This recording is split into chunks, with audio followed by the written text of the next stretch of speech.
ஆசரிப்பு கூடாரத்தை பற்றி நாம் படித்து கொண்டு வருகிறோம். இன்றைக்கி ஒரு சின்ன ஒரு மேட்டரை மட்டும் உங்கள்கிட்ட பேசிட்டு கடந்து செல்ல விரும்புகிறேன். ஆசரிப்பு கூடாரத்தை பற்றி இது 3வது வாரம் நினைக்கிறேன். 3வது வாரமா 4வது வாரமா 4வது வாரம் நினைக்கிறேன். முதல் 2 வாரம் முதல் வாரம் ஏன் ஆசரிப்பு கூடாரத்தை பற்றி படிக்க வேண்டும், அது ரொம்ப முக்கியமானது.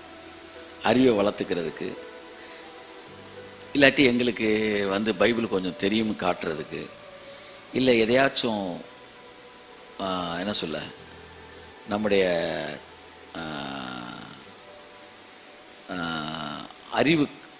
அறிவை காட்டுவது, வளர்த்து கொள்வதற்கல்ல. எந்த ஒரு விஷயமும் உங்களுக்கு பக்தி விருத்திக்கு ஏதுவாக இல்லாவிட்டால் அதை செய்யாமல் இருப்பது நல்லது. எதை செய்தாலும் பக்தி விருத்திக்கு ஏதுவாய் செய்யுங்கள். அப்போ பக்தின்றது விருத்தி அடைஞ்சிக்கிட்டே இருக்குமா. அப்போ உன்னை கேட்குறப்ப உங்களுக்கு பக்தி விருத்தி இல்லைன்னா நீங்கள் செய்யாதீங்க. நான் ஏன் டிவி பார்க்க வேணாம், நாடகம் பார்க்க வேணாம், என்டர்டெயின்மெண்ட் வேணான்னு சொல்கிறேன்னா, அது பாவம், நரகத்து போயிருவீங்க. அந்த ரூட்டுக்கே நான் வரல. அது எல்லாத்தையும் அவர் காலி பண்ணியிருக்காரு. பாவத்தோட வல்லமே முடிச்சிட்டாரு. அப்புறம் வேணான்றீங்க. அது பக்தி விருத்திக்கு எதுவாக இருக்கா? அதான் நான் கேட்குறேன். பக்தி விருத்திக்கு எதுவாக இல்லைன்னா பார்க்காத. சார் நான் ஒரு படத்தை பார்க்குறேன் சார், எனக்கு பக்தி விருத்தி அடையுது சார்னா பார்த்துக்கன்றேன். நான் அதை பார்க்கறதுக்கு முன்னாடி நான் கடவுளோடு இருந்த நெருக்கத்தோட பார்த்ததுக்கப்புறம் நெருங்கி இருக்கிறேன் சார், நான் உறவை நான் ஃபீல் பண்ணுறேன் சார்னா ஓகே. உடனே பஜாரில் போய் 20 CD வாங்கிட்டு வரணும்னு நான் சொல்லலை. ஆண்ட வேலை நீங்கள் கிராஸ் பண்ணும்போது ஒரு விஷயத்தை பார்க்குறீங்கன்னா அப்பப்போ கண்ணை மூடிட்டு, பாவத்துக்கான வலிமையெல்லாம் முடிஞ்சிருச்சு சரியா. 2 முடிவு. இது நல்லதா கெட்டதா என்பது அல்ல, நன்மையா தீமையா என்பது அல்ல, இது தேவையா தேவையில்லையா என்பது. கையை தட்டுங்க ராமன். இந்த நல்லதா கெட்டதாலாம் தாண்டிட்டோம் நம்ம. இது நல்லது தான், ரைட்டு, ஆனால் தேவையில்லை, வேண்டாம், விட்டுரு. ஸோ பக்தி விருத்திக்கு எதுவாக இருக்க வேண்டும் நாம் கற்றுக்கொள்வது ஆசரிப்பு கூடாரத்தில். பைபிள் சொல்லுது, வேத வாக்கியங்களை ஆராய்ந்து பாருங்கள், அதிலே உங்களுக்கு நித்திய ஜீவன் உண்டு என்று நீங்கள் எண்ணுகிறீர்களே அப்படின்னார். பரிசேயர்களும் சதிசேயர்களும் வேத வாக்கியங்களை ஆராய்ந்து பார்த்தாங்களாம், அதில் தான் நித்திய ஜீவன் இருக்குன்னு நினைச்சாங்களாம். அவர் சொல்றாரு, அதில் நித்திய ஜீவன் உண்டு என்று எண்ணுகிறீர்களே.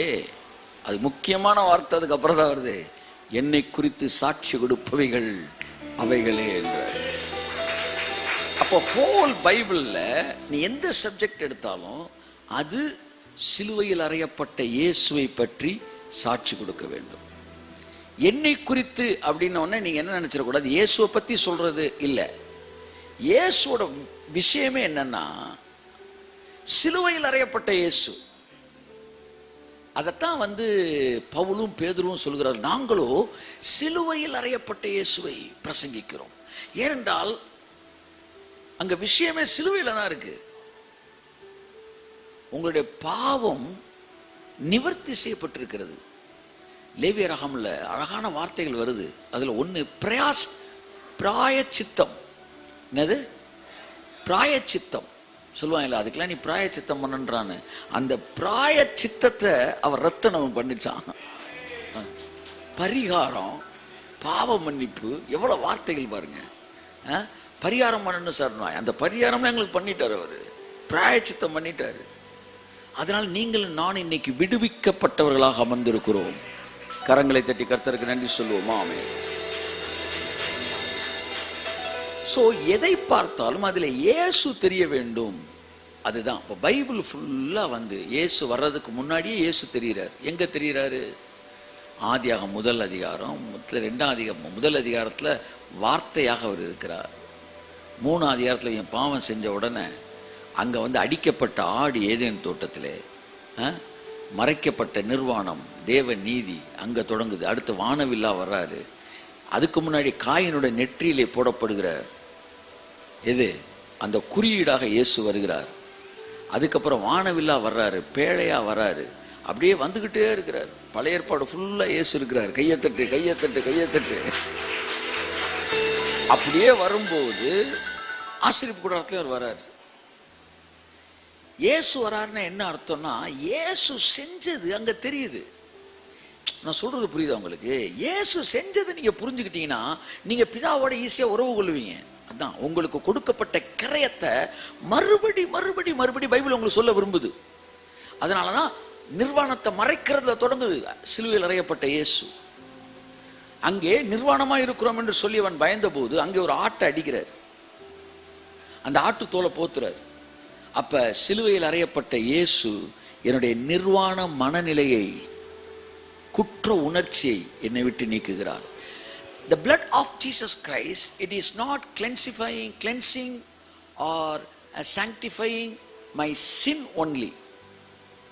Not only the sin and also the sin conscious. இயேசுவோட ரத்தம் என் பாவத்தை மட்டும் கழுவல, என் பாவ உணர்வையும் கழுவுது. எழுதிக்க. ஆமென். இயேசு கிறிஸ்துவின் ரத்தம் என் பாவத்தை மட்டும் கழுவல. பாவம் கழுவிச்சு சிலருக்கு பாவ உணர்வு இருக்கும் பாருங்க. ஆனா ரத்தத்தோட உறவுல இருக்கிறவனுக்கு பாவ உணர்வே இருக்காது. அந்த குற்ற உணர்வையும் கழுவி இருக்கிறது. Not only sin and also sin conscious. அப்ப அங்க தொடங்குது. அதுக்கப்புறம் பாத்தீங்கன்னா காயின் பெரிய தப்பு பண்ணிட்டான், சகோதரனை கொண்டுட்டான், உன்னை பெரிய சாபத்துக்குள்ளாயிட்டான். இந்த பூமியில் நீ சபிக்கப்பட்டவனாய் இருப்பாய். நான் உன்னை சபிக்கிறேன்னு சொல்லல, நீ சபிக்கப்பட்டவனாய் இருப்பாய். நல்லா பாருங்க, ஒரு கான்சிக்வன்சஸை பேசுறதுக்கும் சபிக்கிறதுக்கு வித்தியாசம் இருக்கு. தேவன் சபிக்கிற தேவன் அல்ல. தேவன் என்ன சொல்ல, படிக்காட்டி ஃபெயில் ஆயிடுவாடானா, ஏன் பிள்ளைய சபிக்கிறீங்க? நாங்க சபிச்சு படிக்காட்டி ஃபெயில் ஆயிரும். இதுக்கு பேர் சாபமா? கான்சிக்வன்சஸ். நீ இப்படியே ஏமாத்தி தெரிஞ்சவன் வாழ்க்கையில் நேர மாட்டேன் அப்படின்றப்பல அவர் சபிக்கிறார். நான் சபிக்கலே, கான்சிக்வன்சஸ் சொல்றேன். நீ என்ன செய்யறியோ அதனுடைய விளைவு வந்து இப்படிதான் இருக்க போகுது. அப்படி இதுக்கு நீ என்ன செய்யணும்? இதுக்குன்னே ஸ்பெஷல் காணிக்கை தரணும் நீ எனக்கு. ஏன்னா நடக்க போறது முன்னாடியே சொல்லிட்டீங்க சார் அப்படின்னு நீ சொல்லணும். நீ என்ன செய்யற? நீ சபிக்கிறன்னு சொல்லி டக்குன்னு உள்ள இருக்கு 100 ரூபா நோட்டு எடுத்து உள்ள வைக்கிற. அப்ப அதுக்கும் சேர்த்து வர நீ வாக்குப்பட வேண்டியதாயிப்ப. அப்ப இதுக்கெல்லாம் பேரு என்னன்னா வந்து முன்னாடி நடக்க போறதை சொல்லி தடுக்கிறது. சாபம் கிடையாது. ஏன் சொன்னாரு, இந்த பூமியில சபிக்கப்பட்டவனா இருப்பாய். அப்படின்னா தம்பி இனிமே இப்படிதான் இருக்க போறப்பா, நீ பூமி உனக்கு முள்ளையும் குறுக்கையும் பிறப்பிக்கும்பா, பிறப்பிக்க கடவுது அப்படின்னாரா? ஆனா மரத்தையும் கனியையும் பிறப்பிக்க கடவுதுன்னாரு. கைத்தட்ட வருதுராமே. ஆனா இதை பிறப்பிக்க கடவுதுன்னு சொல்ல, இது பிறப்பிக்கும். ஏன்னா நீ செஞ்சு வச்சுட்ட, நீ பண்ணி வச்ச வேலை அப்படி. யார் பண்ண வேலை சார்? எவன் பண்ணி வச்ச வேலை சார்ன்றாங்கல்ல, நான் தான் பண்ணி வச்ச வேலை அது. அடுத்து அதை சாங்டிஃபை பண்றதுக்கு, அதை வந்து சுத்தப்படுத்துறதுக்கு என்னெல்லாம் கிரயம் செலுத்துறேன் ஆதியாமிலிருந்து வந்துகிட்டே இருக்காரு. உடனே அழுகிறான், நீ இட்ட தண்டனை எனக்கு சபிக்க என்னால் தாங்க முடியாது, என்னால் சகிக்க முடியாதுன்றான். உடனே அவன் நெத்தியில் ஒரு குறியீடு போடுறாரு. அப்ப அவனை கொல்ல வர எவனும், காயினை கொல்லுகிற எவன் மீதும் 7 பழி சுமரும். அப்ப நெத்தியில என்ன நாமம், என்ன குறியீடு போட்டாரு? நான் சொல்றேன், சிலுவையில் அறையப்பட்ட இயேசு, சாபத்தை முறிக்கிறவராகிய இயேசு அங்கே குறியீடா. இந்த நீயும் நானும் இந்த பூமியில நிலையற்று அலைகிறவர்கள் தான். ஆனால் இயேசுவை ஏற்றுக்கொண்டது நெற்றில ஒரு நாமத்தை போட்டாரு. இனி நம்மளை தொடர்வனுக்கு 7 பழி. அப்படின்னா என்ன அர்த்தம்னா, வேற ஒருத்தனை கொன்னா 1 பலியாம், காயினை கொன்னா 7 பலியாம். ரட்சிக்கப்படாதவனை தொட்டா 1 பலி, என்ன தொட்டினா உனக்கு கையத்தட்டு. ஆமே. அதனால யார்கிட்ட வேணாலும் வச்சுக்க, லெப்ட்ல வச்சுக்க, ரைட்ல வச்சுக்க, ஸ்ட்ரெயிட்டா வச்சுக்கிறாத. என்ன நான் ஊழியக்காரே 7 times கும்பு ஆஃப் 7 ஸ்டெப்ஸ் பைபிள் சொல்லுது. ஏன்னா குறியீடு இருக்கு, என் நாமத்தை என் ஊழியக்காரல் நெற்றில் தரிப்பிப்பேன். அதுக்கப்புறம் நேரம் எங்க வர்றார்? வானவில். வானவிலுக்கு முன்னாடி பேழை. உலகமே அழிகிறப்ப பேழை காப்பாத்துச்சு. அப்படி இந்த உலகமே அழியும் போது பேழையாய் இயேசு நம்மளை காப்பாற்றுகிறார். அடுத்து வானவில். எப்பொழுதெல்லாம் வந்து எனக்கு வந்து பூமி அழிஞ்சிருமோன்னு பயம் வரும்போது வானவில். வானவில் வானத்துக்கும் பூமிக்கு இடையில நிக்குது. அப்படிதான் இயேசு பரலோகத்துக்கும் வானத்துக்கு பூமிக்கு நடுவிலே தொங்கினார். உனக்கு எப்பொழுதெல்லாம் தண்டனை குறித்த பயம் வருகிறது, அப்பொழுதெல்லாம் சிலுவையில் அறையப்பட்ட இயேசுவை நீ பார்ப்பாயானால் உன்னுடைய பயம் உன்னை விட்டு கையை தட்டி ஆமென் ஆமென் ஆமென் ஆமென். மனிதனுக்கு சாபத்தை குறித்து, வியாதியை குறித்து, வேதனை குறித்து பயம் இருந்தது. அப்படித்தான் நோவா காலத்தில். அதுக்கப்புறம் வந்து மழையை குறித்த பயம். திடீர்னு மழை லைசா தூர ஆரம்பிச்சோன்னா அது பயந்துருப்பாங்க இல்ல.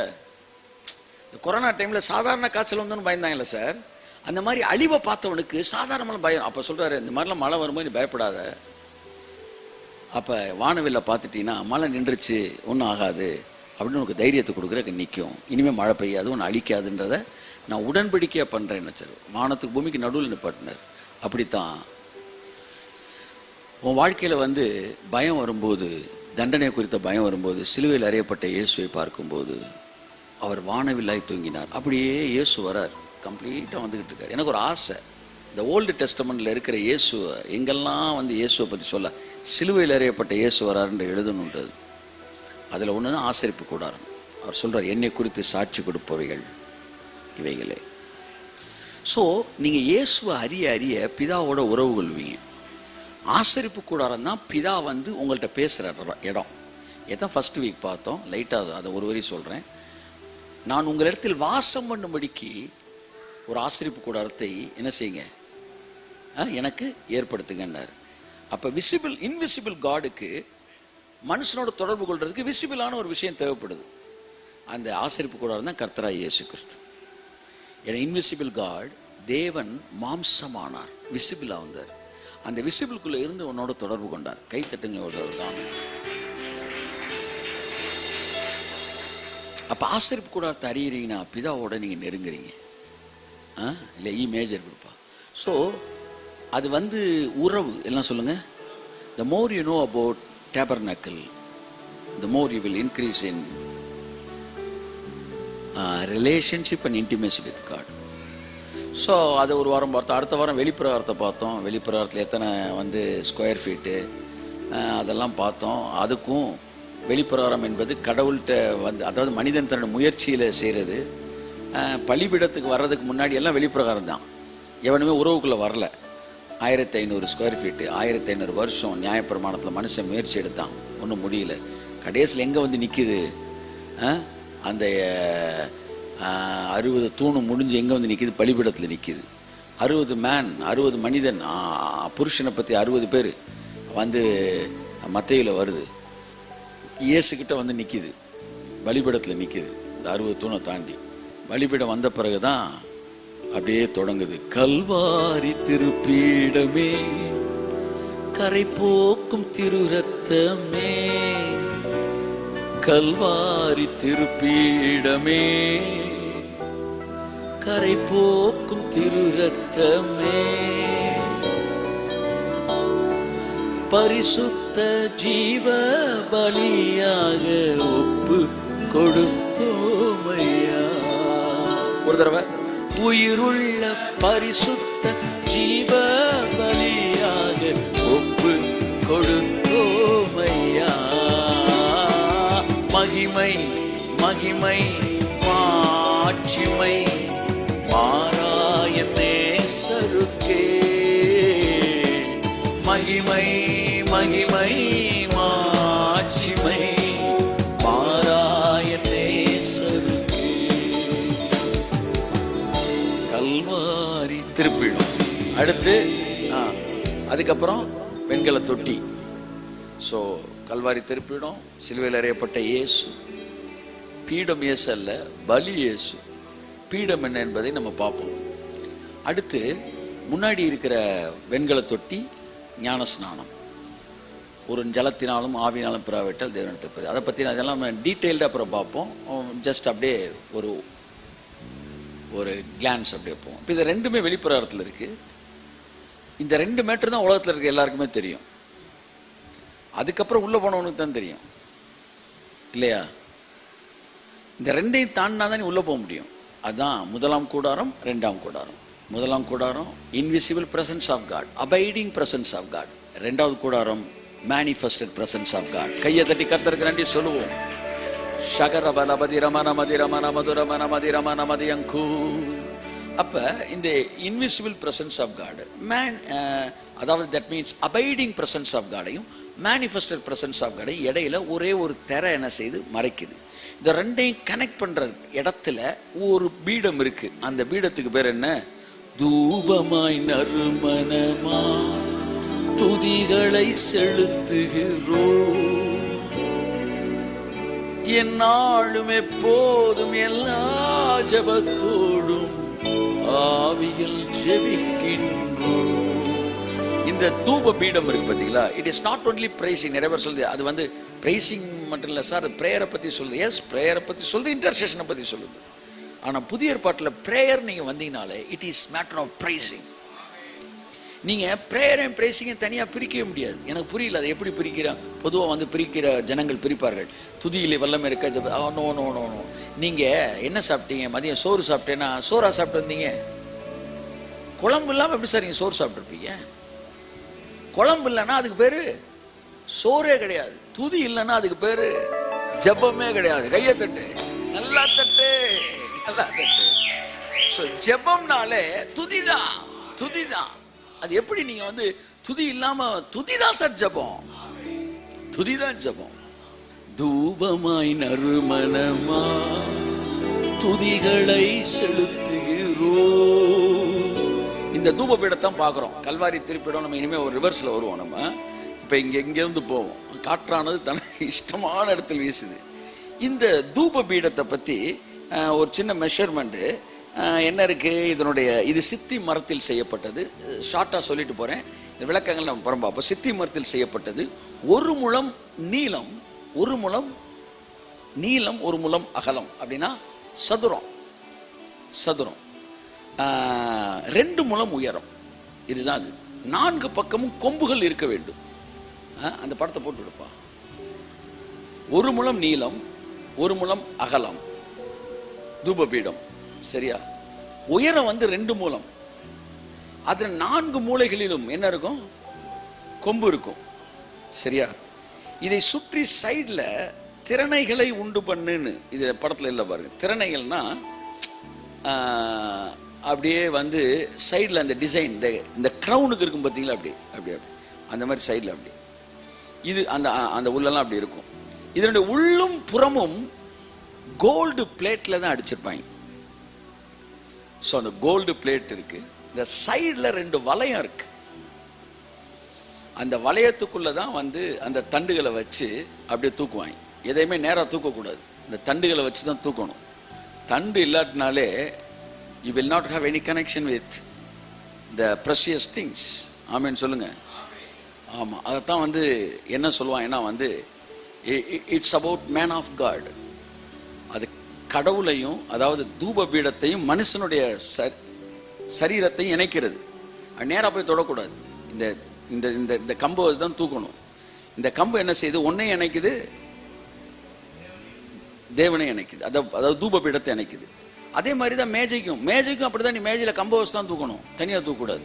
அப்படிதான் பலிபீடமும், பலிபீடத்து வெளியில் ஒன்று இருக்கு பார்த்தீங்களா, அதுவும் கம்பை வச்சு தான் தூக்கணும்.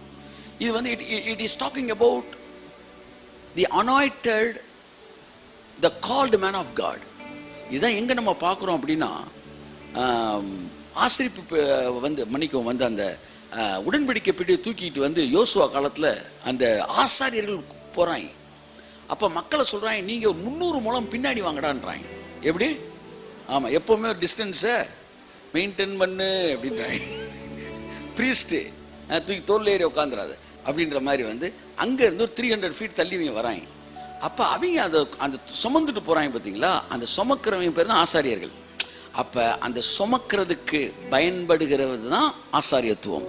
அப்போ தேவ சம்பந்தப்பட்ட விஷயங்கள் எல்லாம் வந்து மனிதன் நேரடியாக தூக்காமல் அந்த வந்து கனெக்டிங் பாயிண்ட்னு ஒன்று வைக்கிறாரு. ஓகே, இப்போ அது நம்ம சப்ஜெக்டில். இதை வந்து பொன் தகட்டில் மூடணும். இதே மாதிரி ஒரு பீடம் எங்கே இருக்குன்னா, வெளியில் ஒரு பீடம் இருக்கு. அந்த பீடம் பேர் கல்வாரி திருப்பீடமே. அதனுடைய மெஷர்மெண்ட் வேற. இங்க இருக்கிறது தூபமாய் நறுமணம். ஸோ இந்த பீடத்தை வந்து எதில் வைக்கிறாங்க? வந்து கோல்டு பிளேட் அடிக்கிறாங்க. கோல்டு பிளேட் இஸ் காட்லினஸ் அப்படின்றாங்க. என்னை பொறுத்தவரை நான் என்னோட இன்டர்பிரேஷன் என்னன்னா, gold plate is gold is faith. ஆமேன்.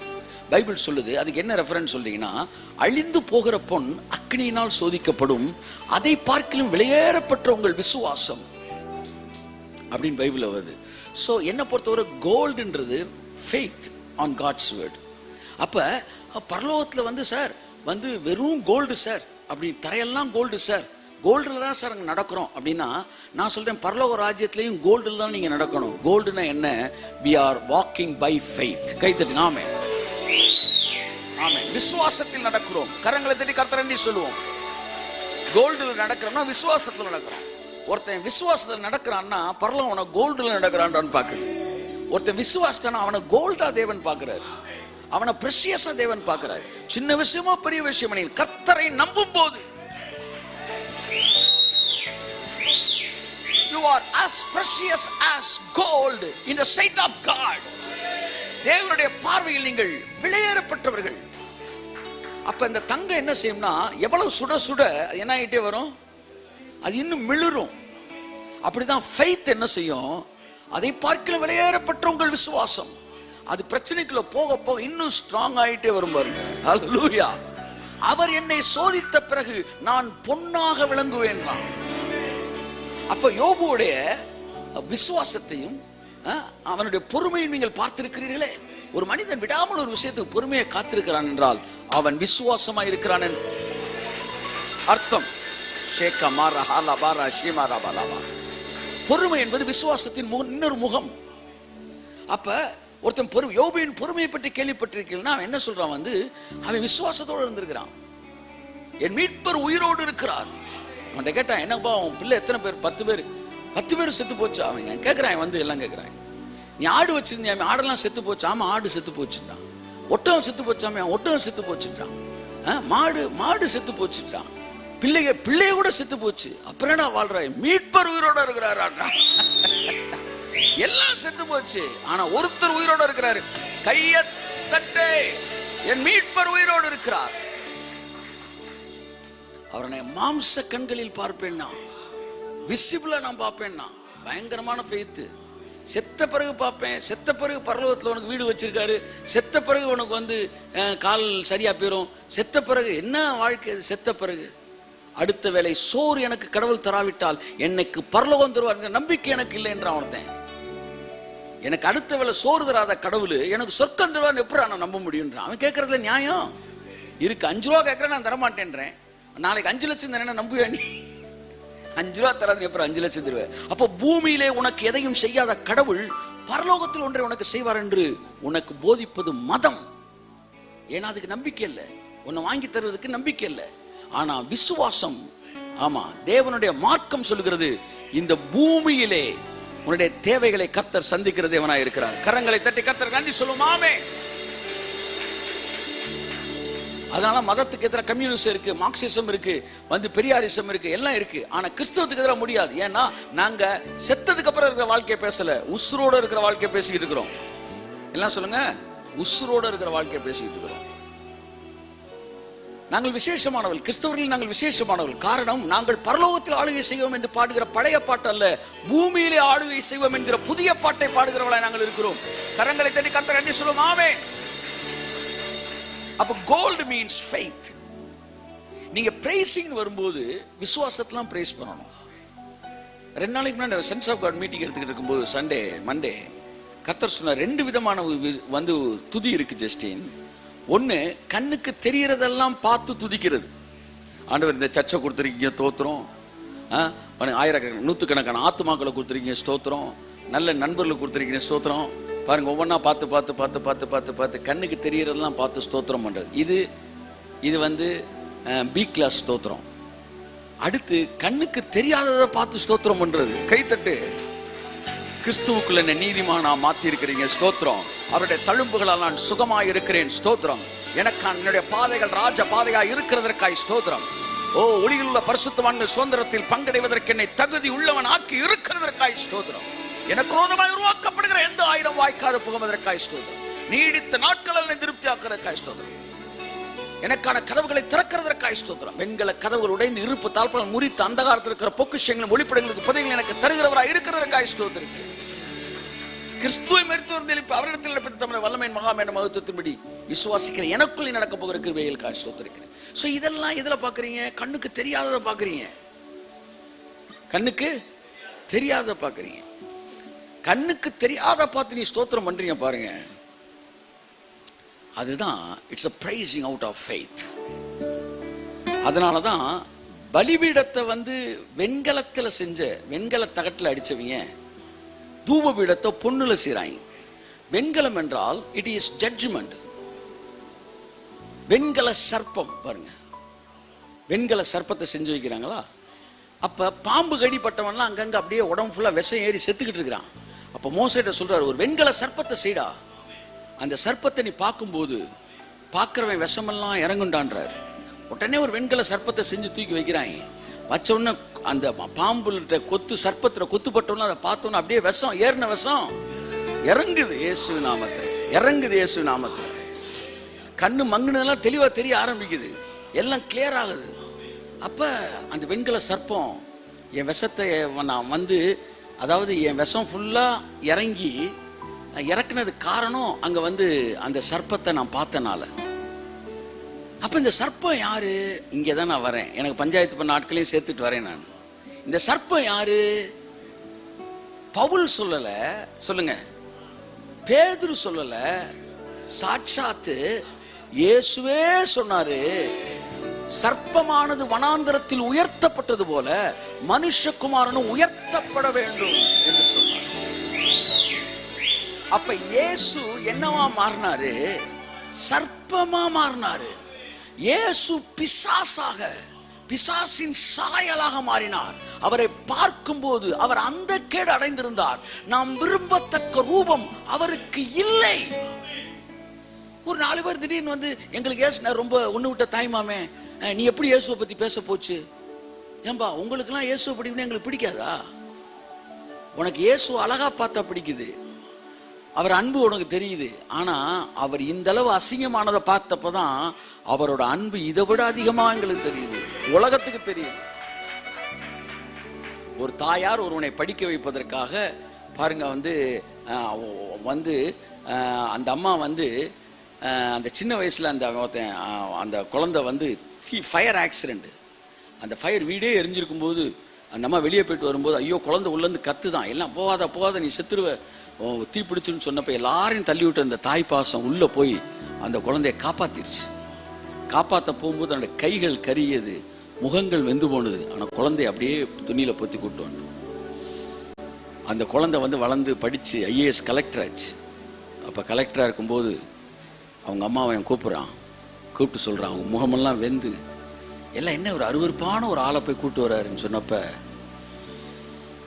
இங்க இருக்கிற எல்லாரும், இந்த உலகத்தில் இருக்கிற எல்லா அழகானவர்களை விட என் தாய் தான் எனக்கு அழகானவர். ஏனென்றால் என்ன அழகாக்குறக்காண்டி எங்க அம்மா இப்படி ஆனாங்க, அதனால அதை விட அழகு இந்த உலகத்துல இல்லைன்னு. அப்படித்தான் இயேசு எங்களை வாழ வைக்க, இடி மேஜர் வாழ வைக்க வெண்கல சர்ப்பமானி எங்களை வாழ வைக்க.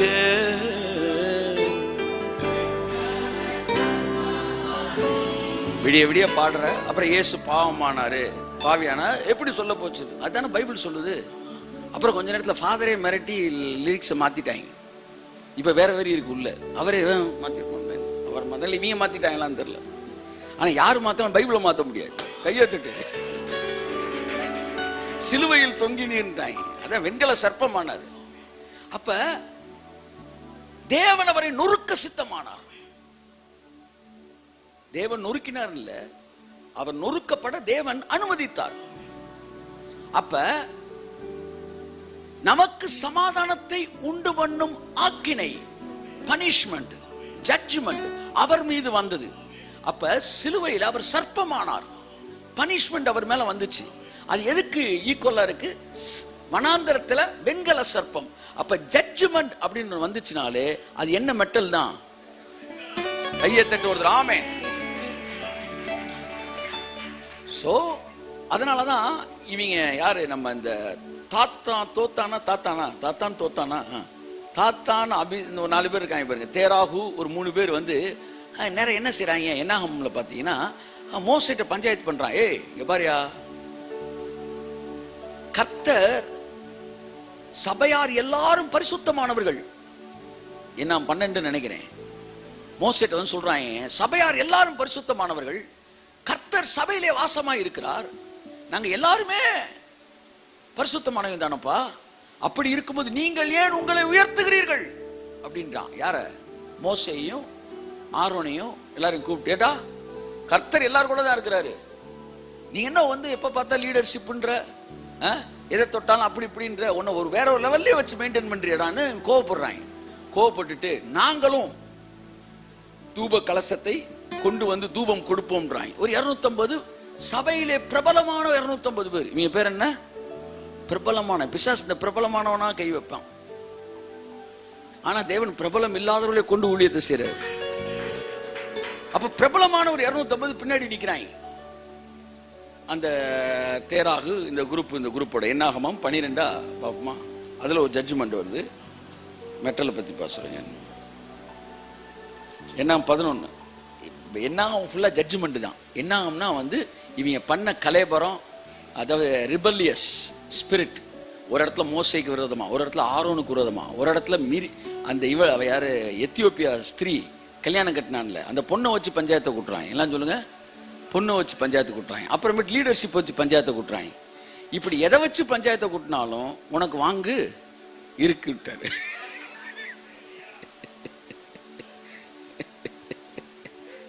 நான் திமிர் பாருங்க சார். அதான் சொல்ல, உனக்கு விரோதமாக உருவாக்கப்படும் எந்த ஆயுதமும் இது தம்முடைய ஊழியக்காரரின், அப்படி வர்றாரு அவரு. இப்ப இந்த இடத்துல நீங்க இப்படி பண்றாங்க. என்ன நடக்குன்னா 11 நினைக்கிறேன், 11 இல்ல 16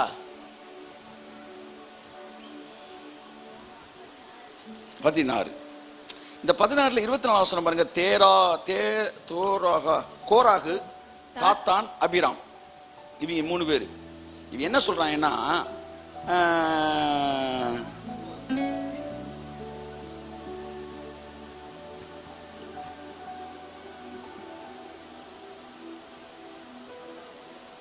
ரெண்டு வசியம் இஸ்ரவேல் புத்திரரில் சபைக்கு தலைவர்களும் சங்கத்துக்குள் அழைக்கப்பட்டவர்களும் பிரபலமான 250 பேர் பின்னாடி வந்துட்டாங்க. 50 பேர் யாரு?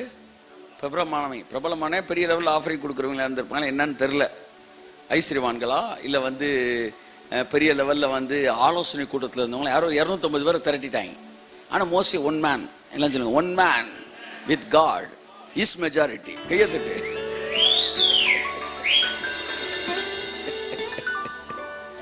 எல்லாம் பார்க்குறாங்க. இல்லை முக்கியமான ஆளெல்லாம் ஏற்றி நிற்குமா, அப்போ இவங்க பக்கம் கரெக்டாக இருக்குமா? கர்த்தர் சொல்றாரு, அவன் சிங்கிள் தான்டா, ஆனால் அவன் தான் மெஜாரிட்டி. ஏன்னா கர்த்தர் அவன் கூட இருக்கிறாரு. அப்ப மோசேக்கும் ஆரோனுக்கும் விரோதமாக கூட்டம் கூடி அவர்களை நோக்கி, நீங்கள் மிஞ்சி போகிறீர்கள், சபையார் எல்லாரும் பரிசுத்தமானவர்கள், கர்த்தர் அவர்கள் நடுவில் இருக்கிறார், இப்படி இருக்க கர்த்தருடைய சபைக்கு மேலாக உங்களை ஏன் உயர்த்துகிறீர்கள்? மோசையை பார்த்து கேட்கிற, எல்லாரும் பரிசுத்தமானவன் தானையா, எல்லாரோடையும் கர்த்தர் இருக்காரு, என்னமோ உங்ககிட்ட தான் புதுசா கொம்பு முளைச்ச மாதிரி பேசுற, அப்படி பேசியிருக்கிறாங்க சொல்லி மோசே அதை கேட்டபோது முகம் குப்புற விழுந்திருக்கான். பின்பு அவன் கோராகையும் அவனுடைய எல்லா கூட்டத்தையும் நோக்கி, நாளைக்கு கர்த்தர் தம்முடையவன் இன்னான் என்றும் தம் அண்டையில் சேரத்தக்க கட்டளையிட்ட பரிசுத்தவான் இன்னார் என்றும் அவர் காண்பிப்பார்.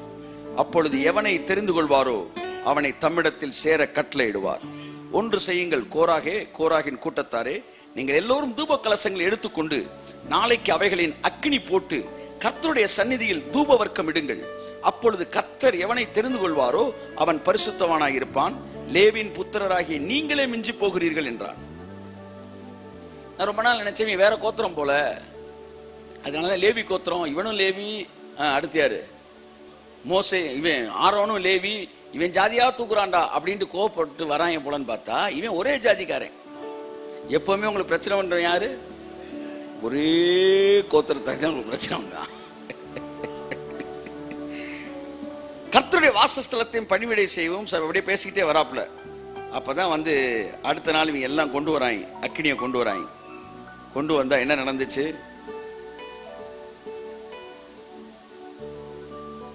கர்த்தர் நீங்க எல்லாம் விலகி போயிருங்கப்பா. பைபிள்ல உயிரோட பரலோகத்துக்கு போனே உங்களுக்கு தெரியும்ல, அவன் பேர் என்ன? எலியா. கர்த்தர் சொன்னாரு, எலியா மட்டும் இம்மார்டாலிட்டி கிடையாதுடா, இங்க ஒரு 3 பேருக்கு ஒரு இம்மார்டாலிட்டி கொடுத்துருக்கிறேன். என்ன, அவன் உயிரோட மேல போனான், இவன் உயிரோட கீழே போனான். பைபிள் சொல்லுது, எங்க இருக்கு அந்த வசனம்? 29-30 வாசிங்க. சகல மனிதரும் சாகிறபடி இவர்கள் செத்து சகல மனிதருக்கும் நேரிடுகிறது போல இவர்களுக்கும் நேரிட்டால் கர்த்தர் என்னை அனுப்பவில்லை என்று அறிவீர்கள். கர்த்தர் ஒரு எல்லாரும் சாகிற மாதிரி நீ செத்தாயனா, கடவுள் என்ன அனுப்பலடான்றான். எங்க கை வைக்கிறான்? டெத்துல கை வைக்கிறான். டெத்தே உனக்கு நார்மல் டெத் இருக்காதுறான்றான். ஒரு லீடர்ஷிப்புக்கு என்ன பவர் பாருங்களேன். அடுத்த வசனம் என்ன ரொம்ப தூக்கி வாரி போட்டுருச்சு. உன் டெத்து நார்மல் டெத்தா இருக்காது. நீ செத்து பரலோகத்துக்கு போக மாட்டேன், இது நரகத்துக்கு போக மாட்டேன். உன் டெத்து வித்தியாசமா இருக்குன்றான். கர்த்தர் யோசித்த, இவன் எப்படி வேற விட்ட போட்டான், இவன் எப்படி வித்தியாசமா அவனை தூக்குறது அப்படின்ட்டு இப்படி பண்ணலாம்னு ஒரு முடிவுக்கு வர்றாரு. என்ன அர்த்தம் வாசிங்க. கர்த்தர் ஒரு புதிய காரியத்தை நேரிட செய்வதால், புதிய காரியம், கை தட்டுங்க, இதோ புதிய காரியத்தை செய்கிறேன். அப்ப அப்ப எவனுக்குமே அது நடக்காது, இவங்களுக்கு மட்டும் நடந்திருக்கு. எல்லாம் சொல்லுங்க. லீடர்ஷிப்புக்கு ஏத்து நிற்கும் போது, சார் சப்ஜெக்ட் அது பாட்டு தூப பீடம் சார், நீங்க ஒன்னே ஒன்னு என்னடாங்க தூப பீடம், நீங்க தூபம் தான் போட வந்தாங்க. ஆவியானவர் கூட்டிட்டு போறாரு. அதனாலதான் பேசிட்டு இருக்கிறேன். தூபத்தொட்டு பலிபீடத்துக்கு நான் போனேன்னா போல தூப பீடத்துல நிக்கிறேன். இவங்க தூபம் வைக்கிறதுலாம் இப்ப பிரச்சனை. இவங்க என்ன ஏத்து நின்ன உடனே அவன் டெத்தையே வித்தியாசமாக்குறாரு கர்த்தர். ஒரு புதிய காரியத்தை செய்கிறேன். வாசிங்க. பூமி தன் வாயை திறந்து, பூமி தன் வாயை திறந்து இவர்கள் உயிரோடு பாதாளத்தில் இறங்கத்தக்கதாக, இவர்கள் உயிரோடு பாதாளத்தில் இறங்கத்தக்கதாக இவர்களையும் இவர்களுக்கு உண்டான யாவையும் விழுங்கி போட்டதே. ஆனால் இந்த மனுஷர் கர்த்தரை அவமதித்தார்கள் என்பதை அறிந்து கொள்வீர்கள் என்றார். இவனும் பொஞ்சாதி பிள்ளை அம்புட்டு பேர் உள்ள போவாயடா. இந்த இடத்துல எனக்கு வெளிப்பாடு வந்துச்சு. தப்பு பண்ணவன் தோராகு, தப்பு பண்ணவன் தாத்தான், இவங்க ஆனா குடும்பமா உள்ள போறாங்க. ஃபேமிலி விசா கொடுத்துட்டாரு. அப்ப எனக்கு ஒரு கேள்வி, அப்ப தப்பு ஒருத்தன் பண்ணா குடும்பமே நரகத்து போதுனா, ஒருத்தன் ரட்சிக்கப்பட்டா கர்த்தராகிய இயேசு கிறிஸ்துவை விசுவாசி, அப்பொழுது நீயும் உன் வீட்டாரும். எல்லாம் ஃபேமிலி பேக்கேஜ். என்னது அது? என்னது ஃபேமிலி ஐஸ்கிரீம் தருவாங்க, என்னது ஃபேமிலி பேக். இவங்க வந்து தப்பு பண்ண உயிரோடு பாதாளத்துக்கு போவீர்கள் அப்படின்னு சொல்லிட்டு, நீங்கள் கர்த்தரை வாசிங்க அவமதித்தீர்கள். ஒரு இடம் நீங்க காட்டுங்க, அந்த அந்த 3 பேர் எங்கேயாச்சும் கர்த்தரை அவமதிச்சான். அவன் கர்த்தரை உயர்த்துறான் சார். கர்த்தரை என்ன 2ஆம் வசனம் சொல்றான் பாருங்க. 3ஆம் வசனத்துல எல்லோரும் பரிசுத்தமானவர், கர்த்தர் அவர்கள் நடுவில் இருக்கிறார். பாசிட்டிவா தானே பேசுறான். ஆனா இங்க வசனம் சொல்லுது, நீங்கள் எல்லாரும் சாகிற மாதிரி செத்தீங்கன்னா என்ன, நான் தீர்க்கதரிசியே கிடையாதுடா. பூமி ஒரு புதிய காரியத்தை செய்யும், தன் வாயை திறந்து இவனை உயிரோட பாதாளத்துக்கு இறக்கும், இவர்களே இவனுக்கு உண்டான பொருள் எல்லாத்தையும் விழுங்கி போடும். அப்படி விழுங்கி போட்டா இந்த மனிதர் கர்த்தரை அவமதித்தார்கள் என்று அறிந்து கொள்ளுங்கள். நான் கேட்டேன், அவன் எங்க ஆண்டவரை கர்த்தரை அவமதிச்சான்? மோசே அவமதிச்சா அது கர்த்தரை அவமதிக்கிறது தான். லீடர்ஷிப் அவமதிக்கும் போது அது கர்த்தரை அவமதிக்கிறது தான். லீடர்ஷிப் ஆனர் பண்ணும் போது அது கர்த்தரை ஆனர் பண்றது தான். கரங்களை தட்டி கர்த்தர் நன்றி சொல்லுவோம்.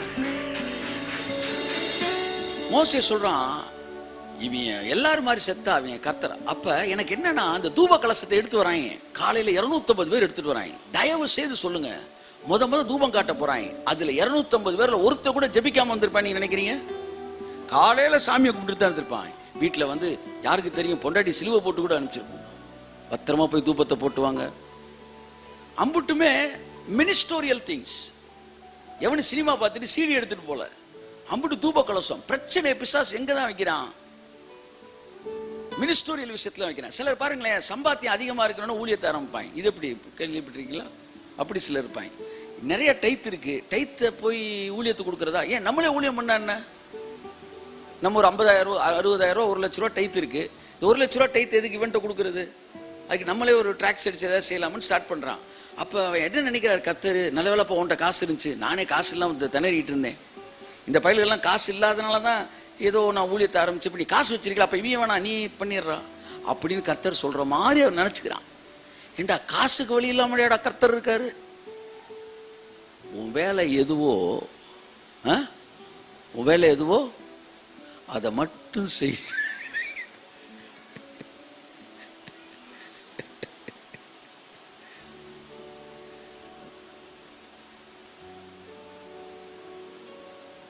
My beloved brother and sister, காலையில் சாமியை கும்பிட்டு தூப கலசத்தை எடுத்துட்டு போறாங்க.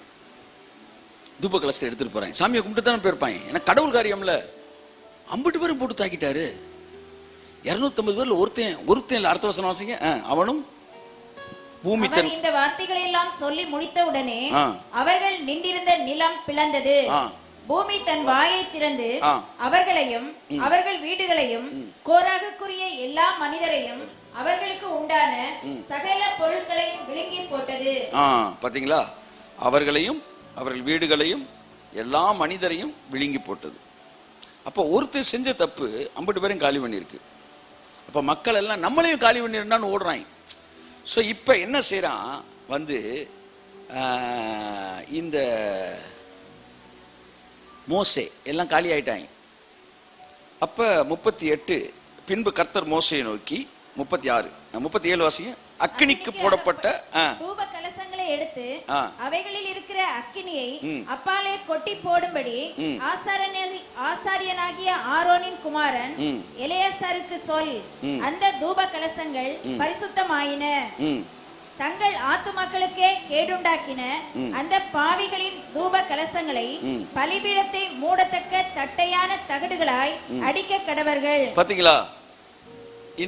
இந்த அப்படியே 39 ஆசாரியனாய் எலியேசர் சுட்டரிக்கப்பட்டவர்கள் கொண்டு வந்திருந்த வெண்கல தூப கலசங்களை எடுத்து கைதட்டு. வெண்கலம் எல்லாம் சொல்லுங்க. வெண்கலம். அப்ப வெண்கலம் வெண்கலம் என்பது எதை காட்டுகிறது? ஜட்ஜ்மெண்ட். அப்ப அந்த வெண்கல தூப கலசம் 250 எடுத்து தட்டையா அடிக்கிறாங்க. அடிச்சு வெண்கல பலிபீடத்துல அடிக்கிறாங்க.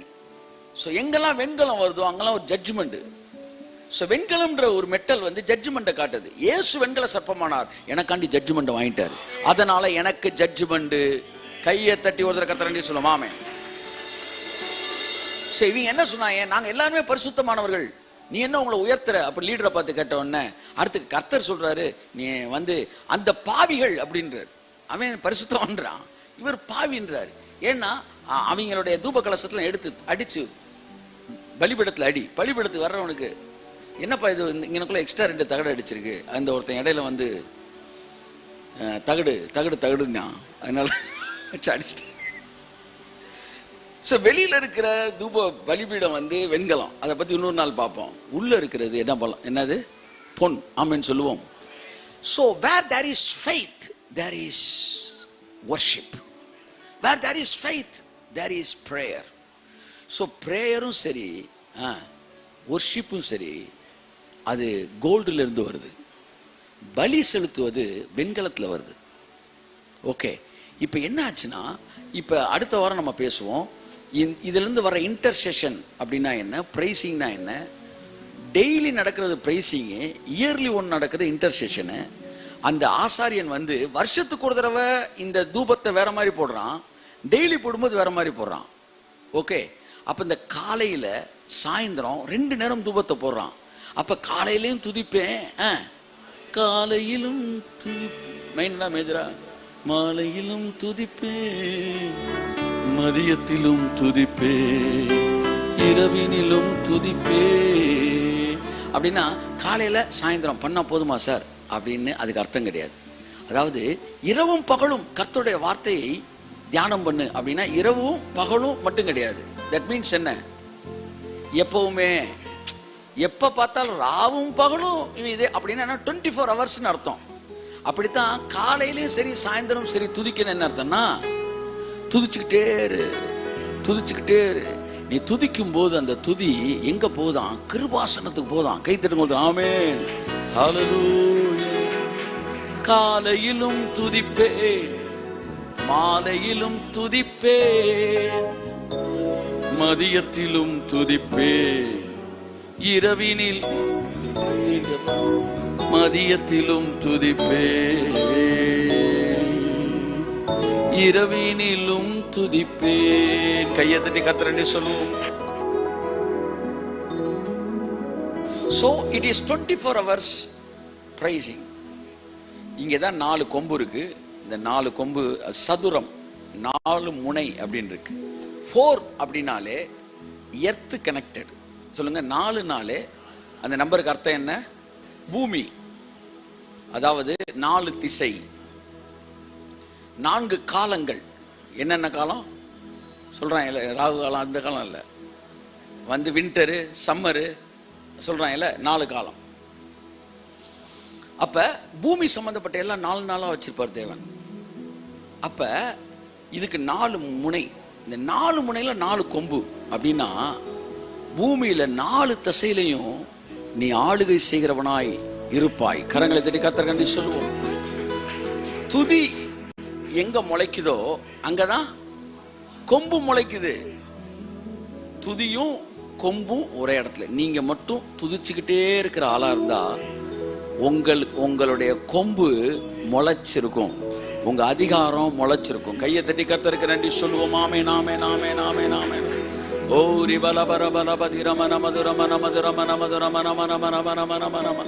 அதனால ஸ்தோத்திரம் பண்றவன் எப்பவுமே ராஜா மாதிரி தான் இருப்பான். ஸ்தோத்திரம் பண்றவன் எப்பவுமே பலமுள்ளவனா இருக்கான். பைபிள் சொல்லுது, சங்கீதம் 149, இந்த வசனத்தை மட்டும் வாசித்து அப்படியே நான் முடிச்சிடுறேன். 149 9 1. நேற்று சென்ஸ் ஆஃப் காட்ல பத்தி பேசினேன் உங்கள்ட்ட. சங்கீதம் 149 அவருடைய மேன்மக்களை விலங்குகளினாலும் எங்க வருது? 7 வாசிங்க. அவருடைய ராஜாக்களை சங்கிலிகளாலும் அவருடைய மேன்மக்களை இருப்பு விலங்குகளால் கட்டவும் எழுதப்பட்ட நியாய தீர்ப்பை கைத்தட்டுங்க அவர்கள் மேல் செலுத்தவும் அவர்கள் வாயிலே கர்த்தரை உயர்த்தும் துதியும் அவர்கள் கையிலே கரங்களை தட்டி கர்த்தருக்கு நன்றி சொல்லுவோம். ஆமென். அப்ப பைபிள் சொல்லுது, இந்த துதி செலுத்தும் போது உங்க பிரச்சனை எல்லாம் சங்கிலியில கட்டப்படுதான், கையில விலங்கு போடுறான் எல்லாம். பிசாசு ரொம்ப பிரச்சனை பண்றான் சார்னா டக்குன்னு என்ன செய்ய, விலங்க போடு, விலங்க போடு. போலீஸ்காரன் வந்தவொடனே முதல் வேலை டக்குன்னு பழங்கையை கட்டி டக்குன்னு விலங்கு போட்டு காரோட சேர்த்து தொங்க விட்டுறான், துணியை தொங்க போட்ட மாதிரி. அப்ப அவன் ஒண்ணுமே செய்ய முடியாது. அப்படித்தான் பிசாசு ஒன்று வந்தோன்னா டக்குன்னு விலங்க போட்டுருணும். விலங்கு என்ன? காலையிலும் துதிப்பே, மாலையிலும் துதிப்பே, மதியத்திலும் துதிப்பே, இரவினிலும் துதிப்பே. ஸோ ஃபெய்த் வந்து கோல்டுல இருந்து வருது இல்லை? அப்படின்னா ஃபெய்த் வந்து இது மன்னிக்கவும், துதி வந்து கோல்டுல இருந்து வருது இல்லை? துதி எப்பவுமே கோல்டு இருந்தால் தான் வரும். ஆமென் சொல்லுங்க. கோல்டு என்னன்னா ஃபெய்த். எவனுக்கெல்லாம் 1000 பிரச்சனை வரட்டும்டா, நான் என் வாழ்க்கை ஒரு நாள் நாசமாகாதரா, 1000 பிரச்சனை வரட்டும்டா, என் சரீரம் ஒரு நாள் வியாதி படாதரா, 1000 பிரச்சனை வரட்டும், என் சரீரம் வியாதியில சாகாது, 1000 பிரச்சனை வரட்டும், 1000 சூழ்நிலைகள் இருக்கட்டும், எனக்கு தெரியும் என் தலையில் இருக்கிற என் கிரீடம் பூக்கும். கையை தட்டி கர்த்தர் நன்றி சொல்லுவோம். ஆமென். எனக்கு விரோதமாய் உருவாக்கப்படுகிற எந்த ஆயுதமும் வாய்க்காது என்கிற விசுவாசம் எங்கே இருக்கிறதோ அங்கே துதி புறப்பட்டு வருகிறது. கரங்களை தட்டி கர்த்தருக்கு நன்றி சொல்லுவோம். சோ எப்படி துதியும் கொம்பும் இணைக்கப்பட்டதோ அது மாதிரி துதியும் விசுவாசமும் இணைக்கப்பட்டது. இயேசு சொன்னா, நீ விசுவாசித்தால் தேவனுடைய மகிமையை காண்பாயினார். இன்னொரு இடத்துல பவுல் சொல்றாரு, அநேகருடைய ஸ்தோத்திரத்தினாலே தேவ மகிமை விளங்கும். சோ விசுவாசித்தா மகிமை வருமா? இந்த வசனம் சொல்லு, ஸ்தோத்திரிச்சா மகிமை வருமா? மகிமைக்கு மகிமை அடியாகி போச்சு. அப்ப எஞ்சி இருக்கிறது என்ன? விசுவாசமும் ஸ்தோத்திரமும். அவனை என்ன அர்த்தம்? விசுவாசம்னா ஸ்தோத்திரம், ஸ்தோத்திரம்னா கையை தட்டு. ஆமே. விசுவாச மகிமை வர்ற மாதிரி ஸ்தோத்திரிச்சா மகிமை வருது. ஏன்னா ஸ்தோத்திரம் என்பது விசுவாசத்தின் அடையாளம். அவிசுவாசிகள் ஸ்தோத்திரிக்க மாட்டார்கள். அப்ப அந்த விசுவாசத்தை கர்த்தர் உங்களுக்குள்ள ஏற்படுத்தும் போது நீங்க துதிக்க ஆரம்பிக்கணும்.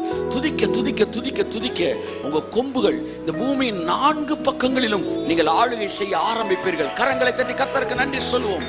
பூமியிலே நாங்கள் ஆளுகை செய்வோம் என்கிற புதிய பாட்டை அவர்கள் பாடினார்கள். ஸோ இந்த வாரம் கொஞ்சம் பார்த்துருக்குறோம். அடுத்த வாரம் தொடர்ந்து இன்டர்செஷன். அந்த புகை வந்து எதை காட்டுது, அந்த புகை வந்து பரலோகத்தில் எப்படி வேலை பார்க்குது, மகா பரிசுத்தலத்துக்குள்ள எப்படி போய் இந்த கிருபாசனத்தை மூடுது, அடுத்த வாரம் பார்ப்போம். அதுக்கப்புறம் நம்ம பலிபீடம் போவோம். அடுத்த வாரம் தூபபீடத்தை தொடர்ந்து பார்ப்போம். கண்களை மூடி ஜெபிப்போம். ஆமென். உண்ணும் போதும் துதிப்பேன், உறங்கும் போதும் துதிப்பேன். உண்ணும் போதும் துதிப்பேன், உறங்கும் போதும் துதிப்பேன், நடக்கும் போதும் துதிப்பேன், படுக்கும் போதும் துதிப்பேன், நடக்கும் போதும் துதிப்பேன். ஆமென். நன்றி நன்றி என்று நன்றி நன்றி என்று நாள் முழுதும் துதிப்பேன். கையை தட்டி நன்றி நன்றி என்று நன்றி நன்றி என்று துதிப்பேன். உம்மை துதிப்பேன், வாழ்த்தும் போதும் துதிப்பேன். தாழ்த்தும் போதும் துதிப்பேன், வாழ்த்தும் போதும் துதிப்பேன், தாழ்த்தும் போதும் துதிப்பேன், நெருக்கத்திலே துதிப்பேன், பிறர் வெறுக்கும் போதும் துதிப்பேன். சொல்லுவோம், நெருக்கத்திலே துதிப்பேன். நன்றி நன்றி என்று நன்றி நன்றி என்று நாள் முழுதும் துதிப்பேன், நாதாவுமை துதிப்பேன். சொல்லுவோம், நன்றி நன்றி என்று நன்றி நன்றி என்று நாள் முழுதும் துதிப்பேன். ஒரு துதிக்கிற அபிஷேகம் உங்க மேல இறங்கட்டும். சகாயரே, தயாபரரே, சகாயரே, தயாபரரே, ஸ்நேகிதரே, சிருஷ்டிகரே, ஸ்நேகிதரே, சிருஷ்டிகரே, நன்றி நன்றி என்று நன்றி நன்றி என்று நாள் முழுதும் துதிப்பேன். நன்றி நன்றி என்று நன்றி நன்றி என்று. Come on, worship the Lord. நீங்க துதிக்க துதிக்க ஆமென். திரும்ப நன்றி நன்றி என்று நன்றி. நீங்க துதிக்க துதிக்க வீடு முழுவதும் அந்த தூப கலசத்தினால் உண்டான அந்த புகையை நிரம்புவது போல உங்கள் வீடு முழுவதும் அந்த துதிக்கிற புகையினால் நிரம்பட்டு நிரம்பட்டு நிரம்பட்டு நிரம்பட்டு நிரம்பட்டு இயேசுவின் நாமத்தினால உங்கள் வீடு தேவனுடைய நறுமணத்தினால் நிரம்பட்டு ஆமென். நாள் முழுதும் துதிப்பேன். ஆனா ஒரே ஒரு ஸ்டான்ஸா, உன்னதரே, உயர்ந்தவரே, உன்னதரே, உயர்ந்தவரே, பரிகாரியே, எனக்காய் பலியானியே, என் பரிகாரியே, பலியானிரே. நன்றி நன்றி என்று நன்றி நன்றி என்று நாள் முழுதும் துதிப்பேன். கையை தட்டி நன்றி நன்றி என்று நாள் முழுதும் துதிப்பேன். ஓ ரபா கபா சங்குர பலபதிர மனமதியம் கரபலபதுரி மனமதுர மனமதுர மனமனமனம். துதி என்பது நீங்கள் நினைத்து வருவதல்ல, அவரே துதியை உங்களுக்குள் முளைக்கப்படுகிறார். அதனால தான் சொல்லுவேன், துதி உங்களுக்குள்ள வரும்போது அதை அசட்டே விட்டுறாதீங்க. ஏன்னா பின்னாடி நீங்களா நினைச்சா கூட அதை செய்ய முடியாது. அது ஆவியானவர் உங்களுக்குள்ள ஏற்படுத்துகிற ஒரு விஷயம். ஆவியானவர் உங்களுக்குள்ள துதியை முளைக்க பண்ணுகிறார். அப்படி முளைக்க பண்ணும்போது நீங்கள் அப்படியே உங்களை விட்டு கொடுக்கும் போது அந்த துதி உங்களை அப்படியே நிரப்பும். கொம்பு முளைக்கும், அதிகாரம் முளைக்கும். இதுவரை நீங்கள் பேசி அடங்காத காரியங்கள் எல்லாம் நீங்கள் பேசும்போது அடங்க ஆரம்பிக்கும். துதிக்கிற சபை ஆளுகை செய்கிற சபை, துதிக்கிற குடும்பம் ஆளுகை செய்கிற குடும்பம், துதிக்கிற ஊழியம் ஆளுகை செய்கிற ஊழியம், துதிக்கிற மனுஷன் ஆளுகை செய்கிற மனுஷன். வியாதி ஒன்று ஆளுகை செய்ய முடியாது, பயம் ஒன்று ஆளுகை செய்ய முடியாது, பிசாசு ஒன்று ஆளுகை செய்ய முடியாது. மேன்மக்களை இருப்புலங்களால் நீ கட்டுவாய். பாருங்க, ஹை லெவல் பிசாசு. மேன்மக்கள் பிசாசுலே காம்ப்ளிகேட்டட் பிசாசு. அதுக்கெல்லாம் நிறைய ஃபாஸ்டிங்கை போடணும் சார். ஒரு ஃபாஸ்டிங் ஒரு இதுவும் கிடையாது. அதுக்கெல்லாம் பாருங்க, ஹை லெவல் பிசாஸ் எல்லாம் காலி பண்றது பிரைசிங் தானா. பாருங்க, துதிக்கிறவன் காம்ப்ளிகேட்டடான மேட்டர்லாம் லாக் பண்ணிடுறான். நீ துதிக்க துதிக்க துதிக்க காம்ப்ளிகேட்டடான ஆவியெல்லாம் பிசாசெல்லாம் இயேசு நாமத்தை ஏரியா விட்டு வெளியே போகுது, வெளியே போகுது, வெளியே போகுது, வெளியே போகுது. ஓடிரு ஓடிரு ஓடிரு. இயேசு கிறிஸ்துவின் நாமத்தினாலே கர்த்தாவே துதிக்கிற அபிஷேகம் இந்த வார்த்தை கேட்கிற எல்லா குடும்பங்களுக்கும் புறப்பட்டு வரட்டும், புறப்பட்டு வரட்டும். கோல்டுக்கும் ஆண்டவரே அந்த தங்கத்துக்கும் தூபத்துக்கும் இருக்கிற இணைப்பை சொன்னீங்க. அப்படியே ஃபெய்த்துக்கும் துதிக்கிறதுக்கு இடையில இருக்க அந்த இணைப்பை நீங்கள் கொடுத்ததற்காக ஸ்தோத்திரம். இயேசு கிறிஸ்துவின் நாமத்தினால இந்த வார்த்தை அப்படியே எல்லாரும் மறுரூபமாக்கி குடும்பத்தில் எல்லாம் இனி அப்படியே அந்த புகை நிரம்பட்டும். குடும்பம் பரலோகமாக மாறட்டும், துதிக்கிற புகையில நிரம்பட்டும். இயேசு கிறிஸ்துவின் நாமத்தில் பிதாவே, ஆமென். இனி வருகிற நாட்கள் ஆராதனையில நல்லா செலவழிங்க, நல்லா செலவழிங்க. ஊற்றினீரே நன்றி நன்றி நன்றி நன்றி நன்றி நன்றி. துயர் நீக்கும் மருத்துவரே, என் துதிக்கு பாத்திரரே, துயர் நீக்கும் மருத்துவரே, என் துதிக்கு பாத்திரரே, பலனெல்லாம் நீதானையா, என் பிரியமும் நீதானையா, பலனெல்லாம் நீதானையா, என் பிரியமும் நீ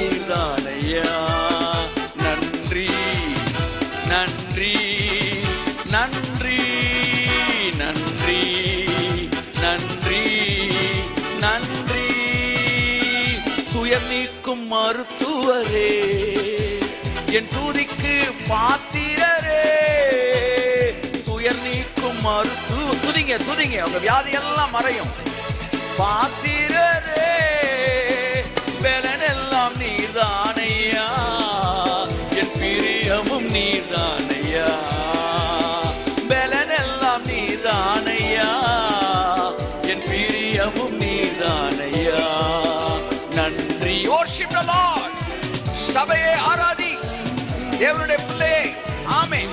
உனக்காய் சகலத்தை முடித்திருக்கிறார். அந்த கரையற்ற ஸ்தோத்திரி. ஆமென். அந்த கரையற்ற ஸ்தோத்திரி, அந்த மீட்கும் பொருளை ஸ்தோத்திரி. ஆமென் ஆமென். தேவன் பொய் சொல்ல மனிதன் அல்ல, அவர் மனமான மனுபுத்திரன் அல்ல. நீங்க துதிக்க துதிக்க வேதத்தில் சொல்லப்பட்ட வாக்குத்தத்தங்கள் உங்கள் வாழ்க்கையில் நிறைவேறுகிறது. உங்கள் கண்கள் காணும். எஸ். நன்றி நன்றி நன்றி நன்றி நன்றி நன்றி. இயேசு கிறிஸ்துவின் நாமத்தினாலே துதியை முளைக்க பண்ணுவேன் என்று சொன்னீரே. இதோ துதியை நீ முளைக்க பண்ணி கொண்டிருக்கிறதற்காய் ஸ்தோத்திரம். உலகமெங்கிலும் இந்த வார்த்தையை கேட்கிற வாழ்க்கை துதி முளைக்க பண்ணுவப்படும். இயேசு கிறிஸ்துவின் நாமத்தில் ஜெபிக்கிறேன் ஜீவன் நல்ல பிதாவே. ஆமென். என் ஆத்துமாவே கர்த்தரை ஸ்தோத்திரி, என் முழுவதுமே பரிசுத்த நாமத்தை ஸ்தோத்திரி. என் ஆத்துமாவே கர்த்தரை ஸ்தோத்திரி, கர்த்தர் செய்த சகல பாலம் மறவாதே. Praise God. Hallelujah. God bless you. கர்த்தர் ஆசீர்வதிப்பார். நீங்க துதிக்க துதிக்க அப்படியே தேசம் ஆசீர்வதிக்கப்படுது. ஆமென். கர்த்தர் ஆசீர்வதிப்பார். ஆமென். துயர் நீக்கும் மருத்துவரே, என் துதிக்கு பாத்திரரே. துயர் நீக்கும் மருத்துவரே, என் துதிக்கு பாத்திரரே. பலனெல்லாம் நீதானையா, என் பிரியமும் நீதானையா. பலனெல்லாம் நீதானையா, என் பிரியமும் நீதானையா. நன்றி நன்றி நன்றி நன்றி நன்றி நன்றி. கல்வாரி சிலுவையினால் என் சாபங்கள் உடைந்ததையா. கல்வாரி சிலுவையினால் என் சாபங்கள் உடைந்ததையா. ஆபிரகாமின் ஆசீர்வாதங்கள் இந்த அடிமைக்கு கிடைத்ததையா. ஆபிரகாமின் ஆசீர்வாதங்கள் இந்த அடிமைக்கு கிடைத்ததையா. நன்றி நன்றி நன்றி. பாடுவேன் மகிழ்வேன் கொண்டாடுவேன், அப்பா சமூகத்தில் ஆடி மகிழ்வு கொண்டாடுவேன். பாடுவேன் மகிழ்வேன் கொண்டாடுவேன், அப்பா சமூகத்தில் ஆடி மகிழ்ந்து கொண்டாடுவேன். அப்பா சமூகத்தில் ஆடி மகிழ்ந்து கொண்டாடுவேன்.